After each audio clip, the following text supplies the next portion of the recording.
Okay, so a 250 volts 30 Hz generator supplies power to a parallel circuit consisting of a 20 HP motor whose efficiency is 90%, okay, at 0.80 power factor lagging, and a second load that draws an apparent power of 7 kVA at unity power factor. Determine the system reactive power. So when we say reactive power, that is your Q. Okay, so again, so para makuha yung Q natin, Q total, so kunin natin si S total. Okay, so just like no mga past numbers natin, so S total, that is S1 plus S2. Okay, so isahin po natin, so yung S1 natin, so again, di ba sabi nung polyphase and single phase, so kapag power, okay, at motor, always use input. Okay, so that is equivalent to 20 divided by 0.90. Okay, so always use, no? So, multiply pa natin ng 746, okay, para maging watts. Yan, so for motor, always use the input value. Calcu, so this is 20 times 746, then divided by 0.90. Okay, that is 16,577.78. Okay, watts. Again, so kunin natin si S. So S1, diba? So S is also power divided by power factor. Okay, so therefore that is 16,577. Okay, then this is 0.78, so divided by your power factor, so 0.8. Okay, and then again, so since that is lagging angle, positive inverse cosine of 0.80. Okay, so that is now the value of S1. So answer, mauto po tayo. Okay, so answer, then that is divided by, so 0.80. So then we have your angle inverse cosine ni 0.8. Okay, so that is, so shift to 3 natin, so para maging polar. Yan, so that is 20,722, or gawin na lang po natin siyang kVA. Okay, so 20.722. Okay, gawin natin kVA. Okay, so angle, we have 36.87 degrees kVA. Okay, so solve na po natin si value ni S total. So gawin natin siyang rectangular. Okay, so kasi in the case ng ating problem, so ang hinahanap po natin is the value of the Q. Okay, add natin. So yung second natin, apparent power. So again, engineers, so hindi na po tayo divide ng power factor. So since naka-kVA na yan. Okay, so that is the S total. So transform that into its rectangular equivalent and then get, okay, yung imaginary part. So yun na po yung value ng ating Q total. Wala ding sinabing each dyan, no? So Q total yung hinahanap. Ibig sabihin yung naka times 3. Okay, so angle 36.87 then plus 7.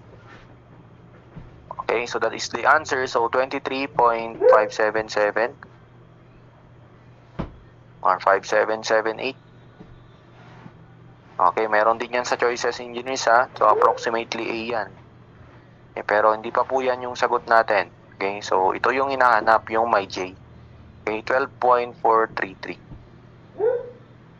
Okay, so kVA. Okay, so this is the answer. Okay, letter B. So that is your Q total. If you're looking for P total, yan rin. Okay, if you're looking for power factor, andyan na rin, no, sa makukuha. Okay, kaya magandang paraan sa pagsusolve ng single phase and polyphase AC. Solve mo si S hanggat kaya. Okay, so that's number 18. Yan, so doon po tayo sa last number natin. Okay, so number 19. And then i-flash na natin yung numbers 20 onwards, yung mga hindi na-discuss, hindi na-solve kanina. Okay, so a 6.6 kilovolts, so Y-connected 3-phase alternator has a reactance of 6 ohm per phase and a negligible resistance. So at a certain field current, the armature is known to induce 5.8 kilovolt per phase. So at this excitation, calculate the maximum power that can be produced. So ito engineers, binigay na po ito sa board exam.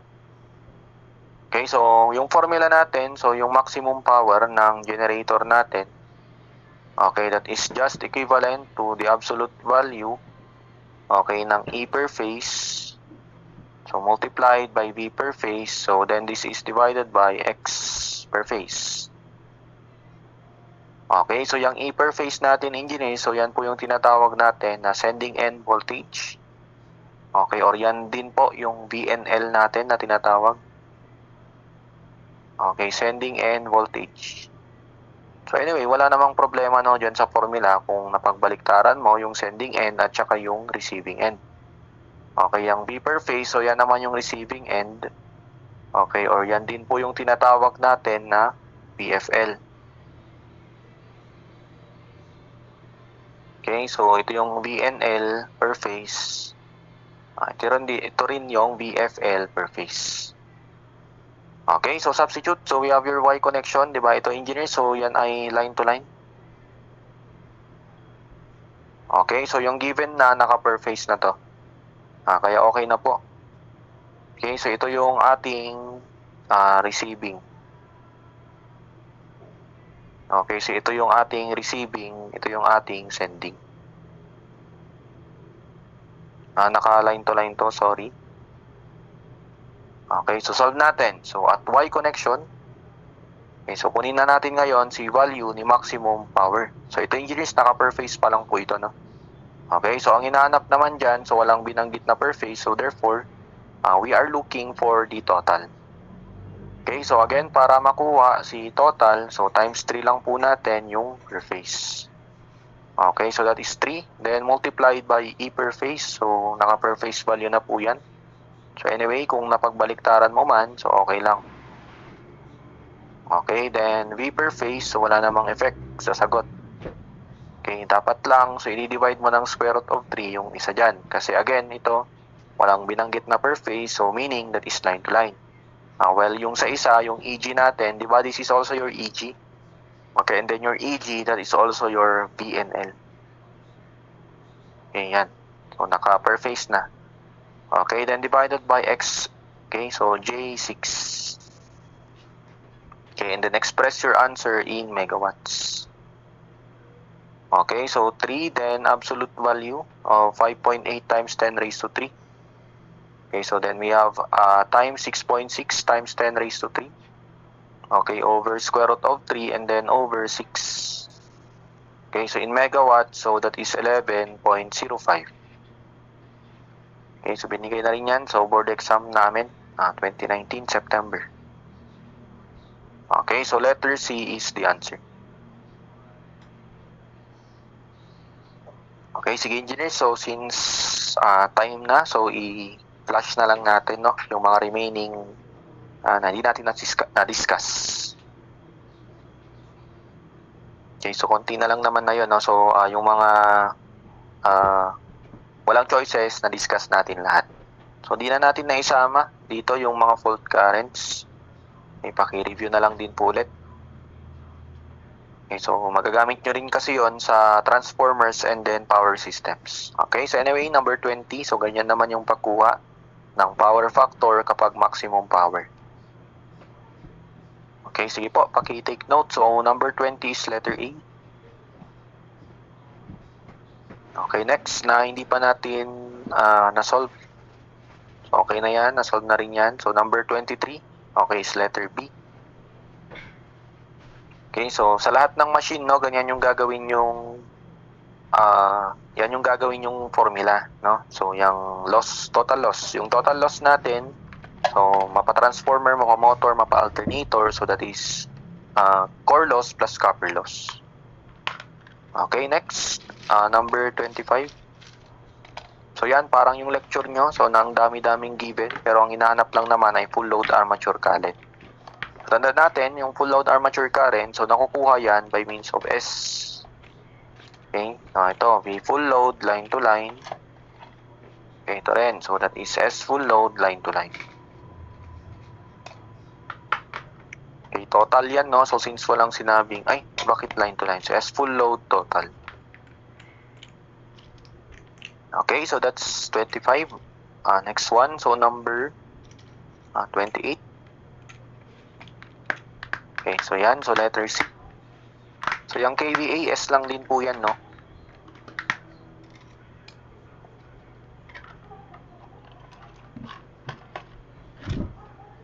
Okay, next. Number 32 naman. Kaya mga turbine dyan, yan yung prime mover, no? Driven by, so prime mover. Okay, so that's your number 32. Okay, so hinahanap dyan is the value of your percent R. So yung percent R, engineers, that is also your R per unit.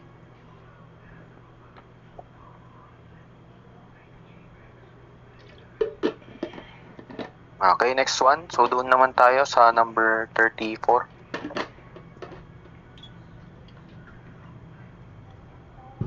Okay, so yan. So coil ay naka-series, no?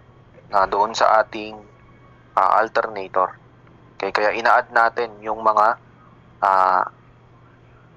voltages on each coil. Okay, so yung angle na yan lang din yung Dirac delta.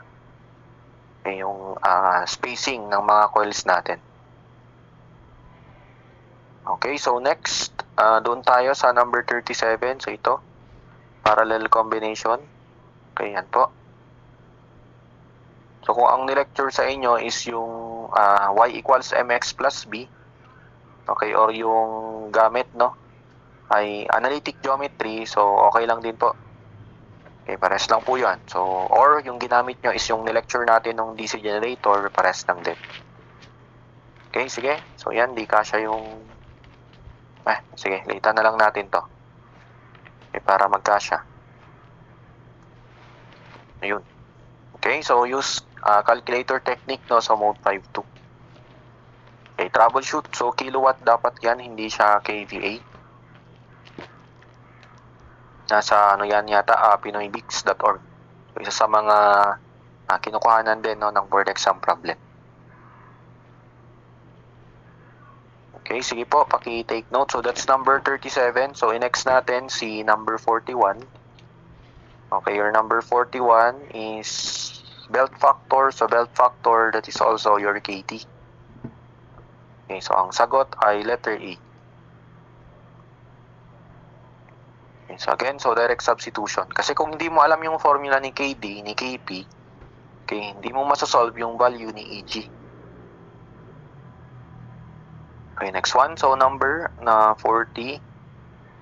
So, okay na yan. So number 43. Okay, so dito wala tayong paraan, no, para makuha si KP. And then also binanggit pala. May paraan pero binanggit na coil span factor is unity. Okay, kaya yung KP po natin, engineers, is equivalent to 1. Okay, so that's number 43.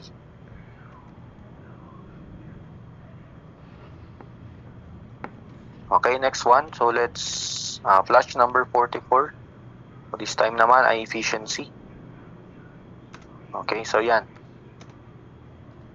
So si armature, tatlo po yan, no? Tatlong resistor. So discuss naman po yan. Okay, while yung field natin, iisa lang po yan. Okay, para lang po yung DC gen. So VSH times ISH. Okay, ganun ulit. So ito yung S full load total. Ito yung V full load line to line. Okay, so binigay na, no, yung effective.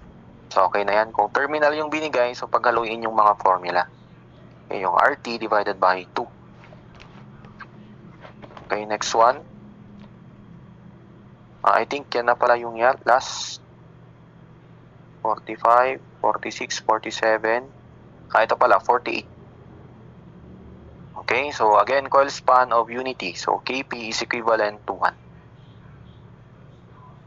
Okay, so answer there is 0.1656, approximately 1657. Okay, so yan na po yung last. So that's it, engineers. So yan yung ating discussion for alternators quiz.